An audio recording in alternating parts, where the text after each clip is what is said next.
The chamber was a monument to serene dominance. Crystalline walls, acres of them, rose to a vaulted ceiling where captured starlight swirled in a slow, hypnotic dance. The air itself hummed with a low, resonant frequency that Elias Vance felt in his teeth, a passive projection of the Cathar Concordance's collective psychic might. It was designed to awe, to intimidate, to gently, but inexorably crush the will of any species brought before the prime conductor. Around the vast, circular floor, tiered platforms held hundreds of Cathar, their slender, chitinous bodies reflecting the starlight in shifting patterns of obsidian and pearl. 4 delicate limbs supported their torsos, while 2 more, finer and more articulated, rested on the low barriers before them.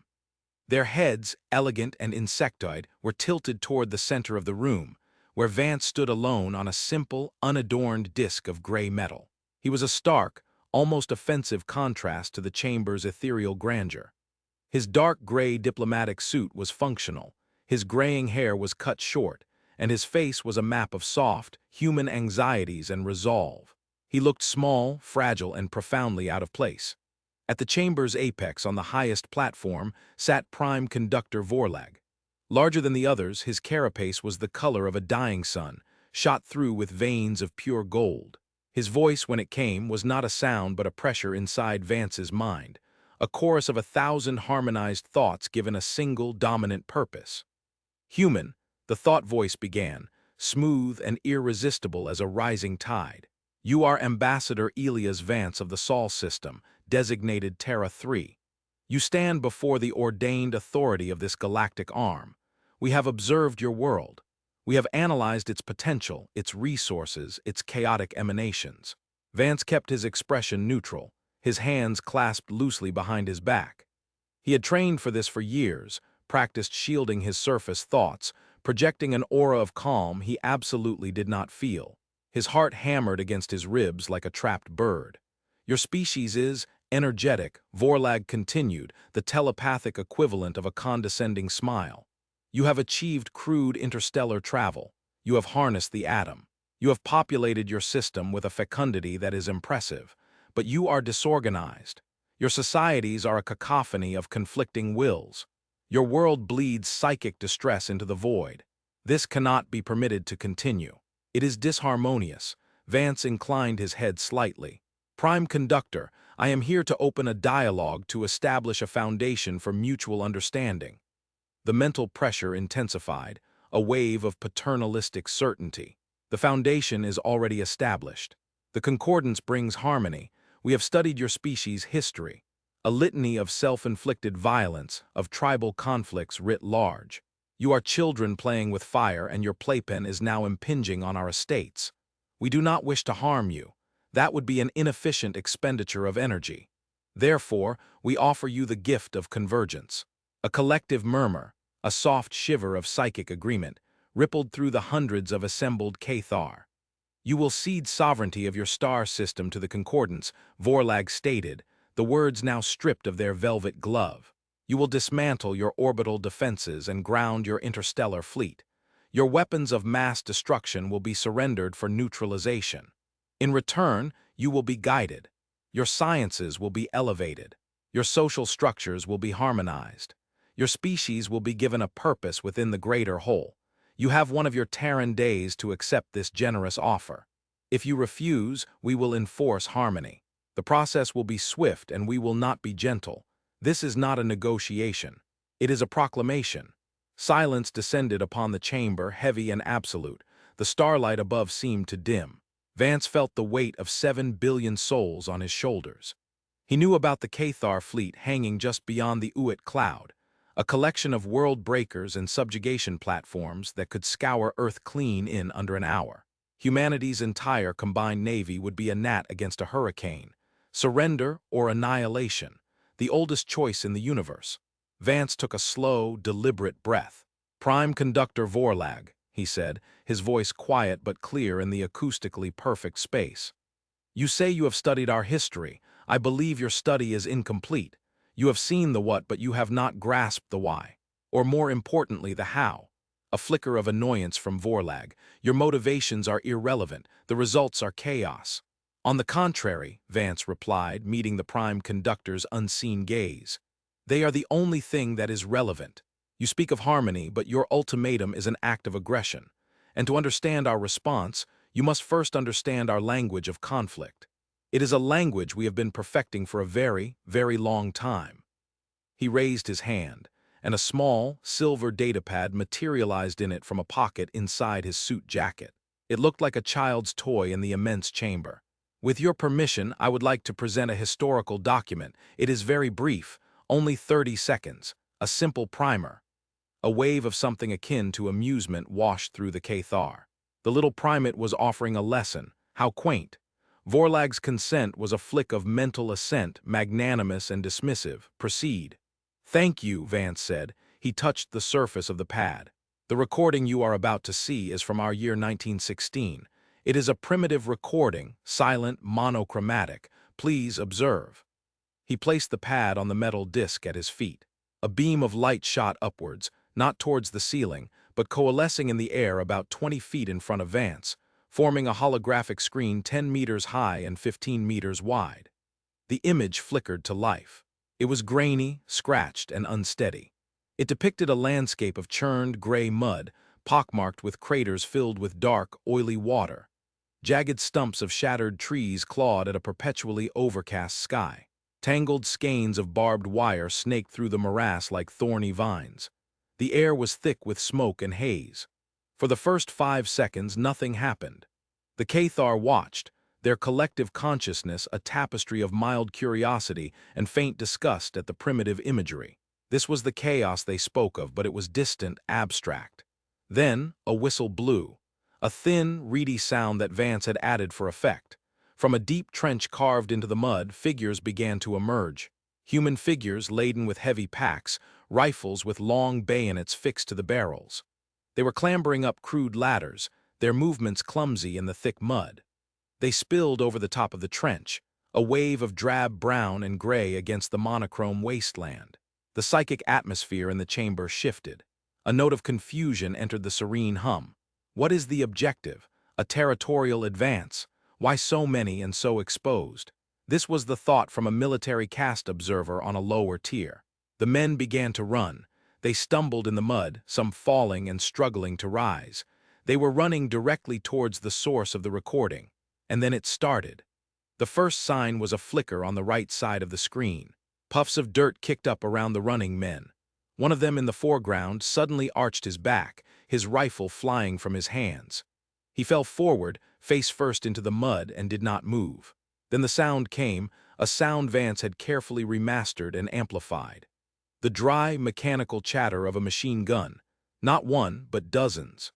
The sound was alien to the Cathar, a frantic, soulless hammering that spoke of nothing but mechanical repetition. The scene descended into abject horror. The running men were not just being shot, they were being scythed down. The image, though silent and colorless, conveyed the sheer kinetic violence with sickening clarity. Bodies were flung backwards, spun around, torn apart by intersecting streams of fire. Men fell in heaps, their limbs tangled. The wave of humanity broke against an invisible wall of lead, collapsing into a bloody heap at the base of the barbed wire. The Cathar were a psionically sensitive species. They were not just seeing this, they were feeling it. Each death was not a silent fall on a grainy screen, it was a psychic scream.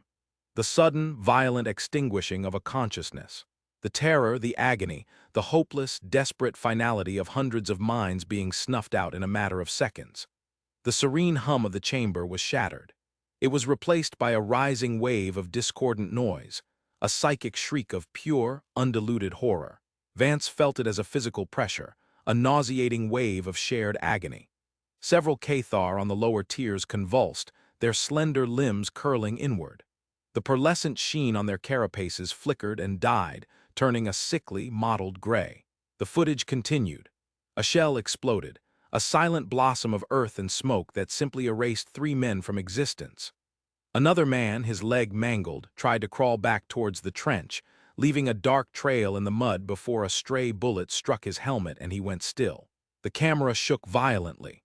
The final image was of a young man's face, his eyes wide with a terror so profound it transcended the grainy medium, staring directly into the lens as he fell out of frame. The 30 seconds were over. The screen went blank, but the horror remained. The chamber was in chaos. The collective psychic field had become a feedback loop of agony and confusion. The Cathar were not built for this. Their own conflicts, the Cull as their history called it, were ritualized, efficient, and swift. A show of force, a targeted strike against leadership, a quick surrender. The goal was subjugation with minimal waste. This was not war. This was a meat grinder. This was an industrial process for turning living beings into carrion for no discernible strategic gain. The sheer, pointless, overwhelming waste of it all was as horrifying as the violence itself. Prime Conductor Vorlag rose from his throne, his own golden carapace flickering erratically. His thought voice was no longer a smooth tide but a jagged, panicked spike. Cease. What is this obscenity? What madness is this? Guards, clad in darker, heavier carapaces, began to move towards the exits, not to attack Vance, but to escort the convulsing and terrified council members out of the chamber. The psychic noise was unbearable, a siren of 1,000 souls screaming in their minds. Lyra, a junior aide to Vorlag, was one of the few who remained transfixed, her multifaceted eyes locked on the space where the hologram had been. Her own psychic senses were reeling, but a cold, terrifying curiosity held her in place. She felt the echo of it, the grim determination of the men going over the top, the shocking, brutal finality of their deaths, the sheer volume of suffering packed into such a tiny sliver of time. It was a poison for which her species had no antidote. Within a minute, the vast chamber was almost empty. The platforms were deserted. A few guards remained, their stance defensive, their minds projecting waves of pure threat. Vorlag stood on his high platform, flanked by 2 of his personal guard, his regal composure utterly shattered. He looked down at the small, soft-bodied creature who had single-handedly broken the serenity of the concordance. Vance stood perfectly still, his face etched with a profound sadness. He had watched that clip and others like it 1,000 times. The horror never lessened. He had simply learned to bear it. He slowly bent down and picked up the datapad, switching it off.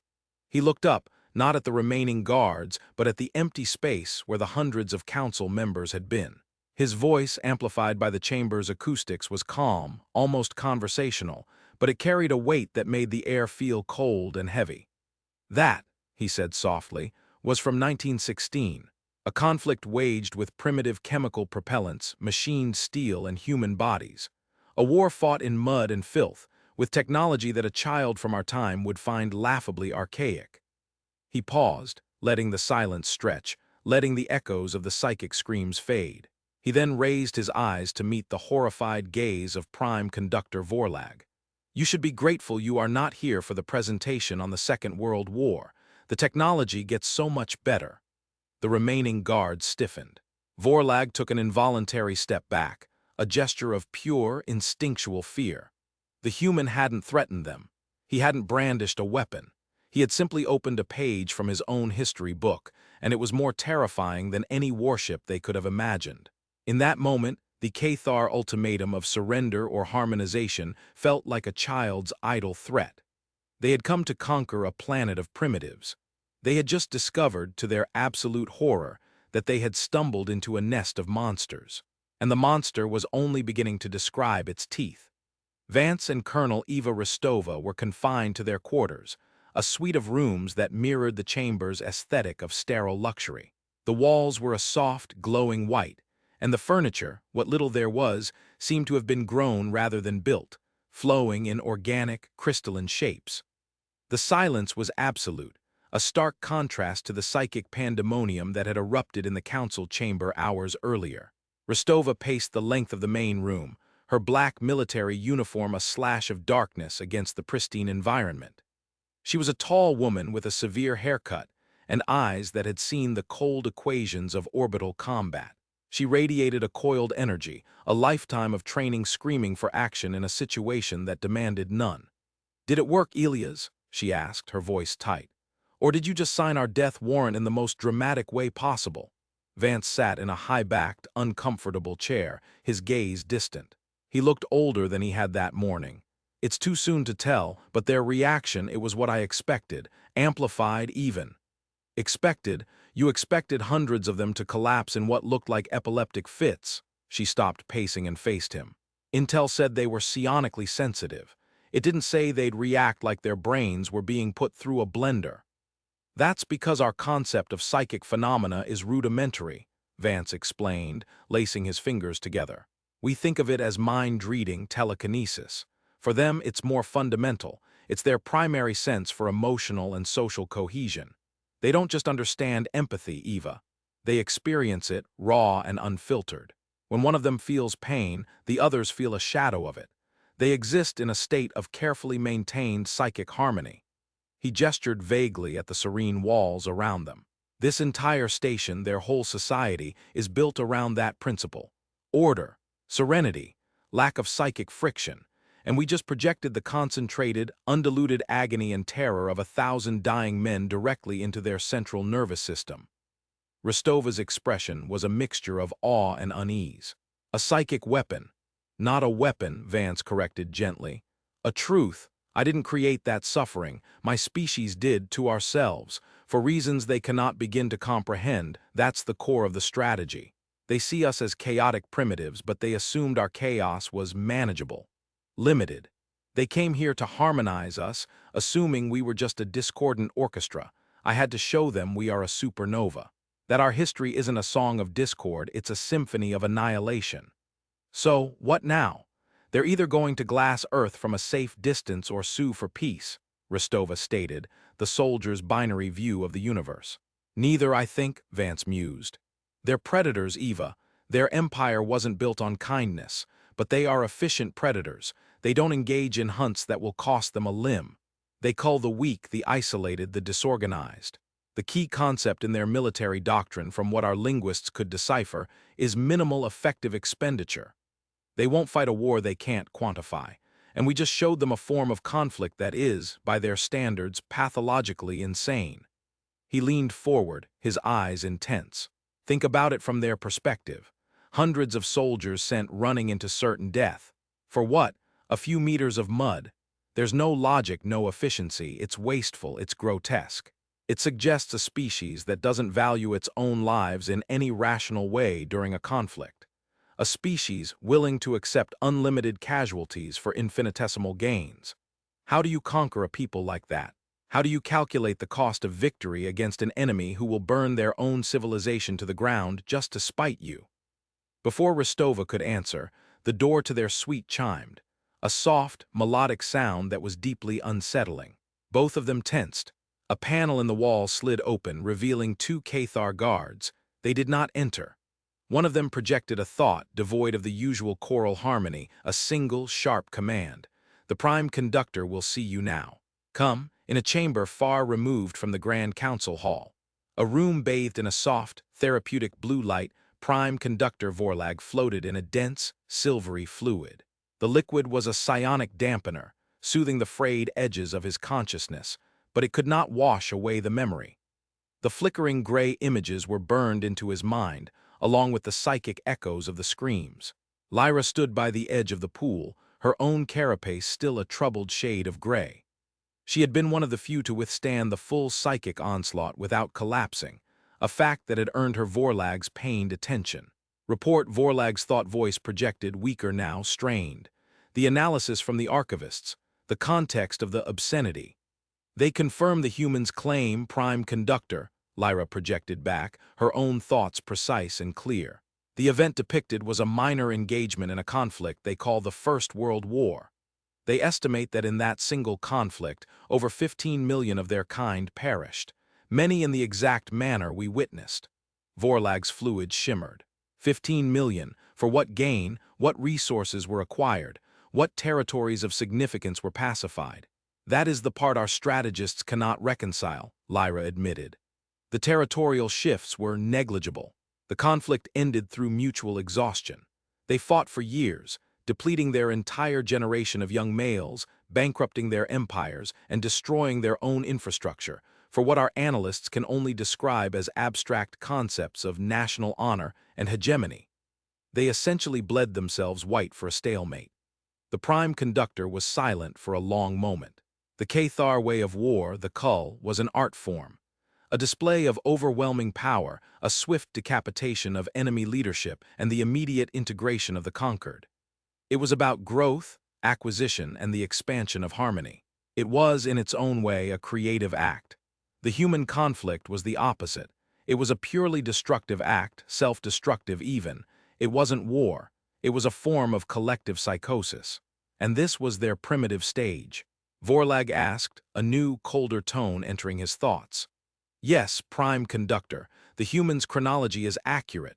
The weapons used were rudimentary. Their understanding of warfare evolved. The ambassador mentioned a Second World War. I heard, Vorlag projected grimly, he used it as a threat. Perhaps, Lyra offered, a daring thought for a junior aide, it was not a threat, perhaps it was a promise. A promise of further education. Vorlag turned his great head in the fluid to face her. Explain.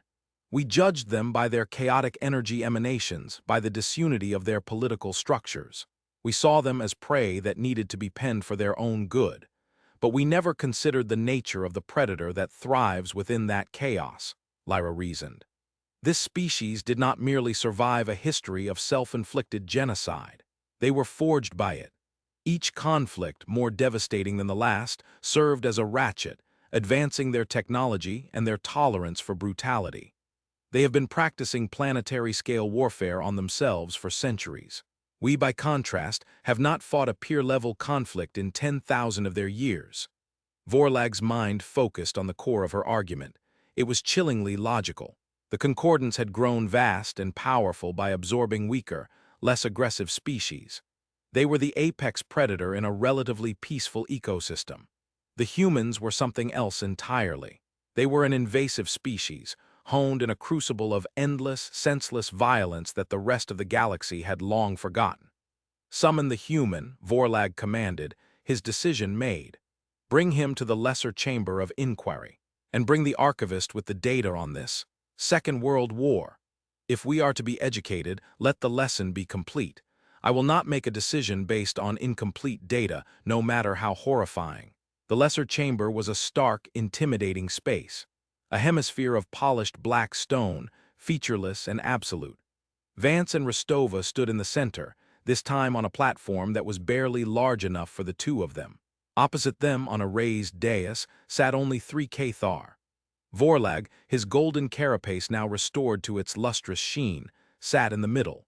To his right was a wizened Cathar whose shell was the color of ancient ivory, an archivist. And to his left was the young aide, Lyra. The air was cold and the psychic hum was gone, replaced by an unnerving, deliberate silence. They were being shielded. They were afraid. Ambassador Vance, Vorlag began, his mental voice cold and controlled.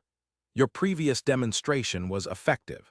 It has prompted a reevaluation of our initial assessment of your species. You claimed that display was of a primitive conflict. You implied that your capabilities have since evolved. They have, prime conductor, Vance said simply. We find this difficult to comprehend, Vorlag continued. The level of self-destructive violence you displayed would have rendered any rational species extinct. It is a pathology, yet you stand before us. You have reached the stars. Explain this incongruity. Show us what followed that madness in the mud. Vance gave a solemn nod. He had hoped it wouldn't come to this. He had hoped the first lesson would be enough. But they were a methodical people. They needed to see the progression. They needed to understand the terrible ladder humanity had climbed. Very well, he said. The First World War taught us many things. It taught us about industrial killing, about attrition, and about the power of new technologies like the combustion engine and the airplane. The Second World War was the result of us perfecting those lessons. The key difference is a new concept we developed, blitzkrieg, lightning war. It is not about attrition. It is about speed, shock, and the complete dismantlement of an enemy's ability to resist. He activated his datapad again. The holographic display shimmered into existence in the dark chamber. The first image was of a tank, a Panzer IV, its long cannon stark against a dawn sky. Then it was 100 tanks, a river of steel, churning across an open field. The scene cut to an aircraft, a Stuka dive bomber, a terrifying gull-winged shape peeling out of the sky. The sound was a horrifying, rising shriek from a purpose-built siren designed to induce terror. The bomb it dropped didn't just explode. It obliterated a building, turning it into a cloud of dust and rubble. This is more strategically coherent, the old archivist projected, a dry, academic thought, focused application of force.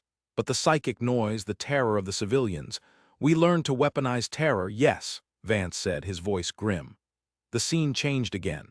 Now it was the deck of an aircraft carrier, a vast floating city of steel. Fighter planes launched one after another, a swarm of angry hornets rising into the sky. We learned to project power across oceans, to strike an enemy thousands of kilometers away. The footage shifted to a view from a bomber high above a city at night. The city was a grid of lights.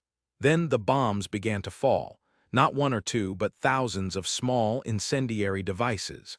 The grid of lights was replaced by a spreading bloom of fire. The entire city was burning. Lyra made a soft chittering sound, a Cathar expression of distress. The non-combatant dwellings, the infrastructure, they are destroying the very assets they would seek to control. It is illogical. The logic, you see, had changed, Vance explained, his voice heavy with the weight of history. The war was no longer just between armies. It became a war between peoples, between ideologies. The goal was not to conquer, but to break the enemy's will to fight, to destroy their society from the inside out. He saved the worst for last. He let the image of the burning city fade and replaced it with a single, silent clip. A B-29 bomber, the Enola Gay, flying in a clear blue sky. Something small and dark fell away from it. The camera watched it fall. And then the world turned white. A brilliant, searing flash of light that bleached the screen. It was followed by the image of a cloud, a terrible, roiling cloud, climbing, expanding, boiling into the upper atmosphere. A mushroom cloud. The footage was silent, but in that silence, every Cathar in the room could feel it. A single, psychic scream of 100,000 souls being vaporized in an instant. A wound in the universe so profound it left an echo they could feel across decades of time and light-years of space. The archivist reeled back, his ancient carapace cracking with a sharp report. Lyra's carefully constructed composure dissolved, and she projected a wave of pure, horrified disbelief. Vorlag, however, remained perfectly still. He stared at the image of the mushroom cloud, the ultimate symbol of humanity's self-destructive genius. His mind was no longer broadcasting panic or horror. It was broadcasting a cold, terrifying clarity, a dawning realization that was far worse than the raw emotion of the first viewing. The hologram vanished. The chamber was plunged back into darkness, broken only by the dim light on the Cathar dais. That bomb, Vance said into the crushing silence, and its successor ended the war. We had created a weapon so terrible that it threatened our own extinction. We learned to harness the fundamental forces of the universe and turn them into a tool of absolute destruction. He looked at Vorlag, whose thoughts were now clear to him, a focused beam of utter concentration. He was no longer seeing humanity as chaotic children. He was seeing them as a species that had stared into the abyss of total self-annihilation and had, by some miracle, taken a step back from the brink. A species that now held the power to create suns on the surface of a planet. You created this unweapon, Vorlag projected, his thought precise and sharp as a shard of glass. And you did not use it again. You did not annihilate yourselves. No, Vance said. We spent the next 50 years in a state of what we called mutually assured destruction. A state of perpetual, planet-wide terror. It was that terror that, ironically, prevented the next great war. We learned restraint only when the alternative was absolute oblivion. This was the final, most crucial piece of the puzzle for the Cathar. It was the one thing they couldn't have predicted. It wasn't just that humanity was monstrously violent. It was that they were survivors of their own monstrosity. They had built their own hell, lived in its shadow for generations, and emerged, scarred and traumatized, but still functional, still reaching for the stars. The Cathar had assumed they were dealing with a predictable, if troublesome, primitive race. Vorlag now understood that they were dealing with something far more ancient and dangerous. A species of apocalyptic veterans. A people for whom the end of the world was not a theoretical concept, but a historical footnote and a constant, managed risk. What have you become now? Lyra projected, her thought a hesitant, fearful whisper. If this was your past, what is your present? Vance's expression was sorrowful. We became quieter, more efficient. The brutality of the past taught us the value of precision. The sledgehammer was replaced by the scalpel. He made a small gesture on his datapad. One last clip. The view was from a high-altitude drone, a god's-eye perspective in thermal imaging. A convoy of 3 vehicles was driving down a desert road at night. They were just white-hot shapes against the cool gray of the sand. A targeting reticle appeared, centering on the lead vehicle. There was no sound, no warning. The vehicle simply vanished in a silent, white-hot flash of an explosion. The other 2 vehicles stopped. White-hot figures spilled out, running in panic.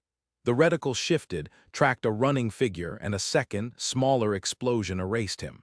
It was all silent, sterile, and utterly lethal, like a video game. The clip ended. "We can kill from half a world away with no risk to our own soldiers," Vance said softly. "We can map a person's DNA from a single skin cell and design a virus that will only affect them. Our capacity for violence has not lessened. It has simply matured. It has become a science. We have mastered the entire spectrum of conflict, from the brute force that grinds armies to dust, to the surgical strike that removes a single leader without shattering the teacup on his desk." He let that sink in. He had shown them the evolution. The mindless, wasteful butchery of the trenches, the ideological, industrial slaughter of total war, the city-killing terror of the atom bomb, and finally, the cold, impersonal, technological perfection of modern assassination. He had shown them a species that had turned killing into its most refined and adaptable art form. Prime Conductor Vorlag finally broke the silence. He rose from his seat, his full height imposing even from across the chamber. His thoughts were no longer aimed just at Vance, but at his 2 companions and beyond them, to the entire Cathar leadership who were no doubt observing remotely. The initial assessment was in error, Vorlag projected, the thought carrying the immense weight of his authority. A catastrophic error. We came here to harmonize a discordant world. We have found, instead, a species that has weaponized discord itself. They have used it to fuel a technological and psychological evolution that is without parallel in the Concordance's archives. He looked down at Vance, and for the first time the human felt not arrogance or fear from the Cathar leader, but something else. A profound, unsettling respect. The kind of respect one predator affords another, more dangerous predator. "The ultimatum is withdrawn," Vorlag declared, effective immediately. "The Concordance will not be engaging in a cull of terror. The potential expenditure is incalculable." Rostova let out a breath she hadn't realized she was holding. It was a victory. But as Vance looked at the face of the Cathar leader, he knew it wasn't that simple. They hadn't won a negotiation. They had just proven they were too rabid, too dangerous to be tamed. The cage door was open, but the rest of the universe was now looking at them with a new and terrible understanding. They were no longer unknown. They were the monsters in the dark. The days that followed were a blur of tense, formal negotiations. The Cathar, stripped of their arrogance, proved to be pragmatic diplomats. The threat of harmonization was replaced with discussions of buffer zones, trade protocols, and information exchange. They were fascinated and terrified by humanity in equal measure. They wanted to understand the species that had survived its own apocalyptic history, but they wanted to do so from a very safe distance. Vance found himself in endless meetings with Lyra, who had been appointed as the new liaison. Vorlag was too unsettled to deal with him directly. It was in these meetings that the true philosophical chasm between their species became clear. "I have reviewed the entirety of the data you provided," Lyra projected one afternoon, as they sat in a sterile white conference room.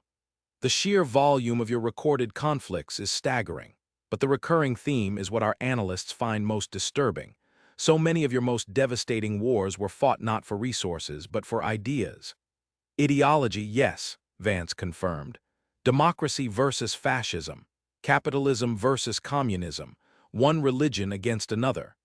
This is the core of our misunderstanding," Lyra said, her fine manipulators tracing a pattern on the tabletop.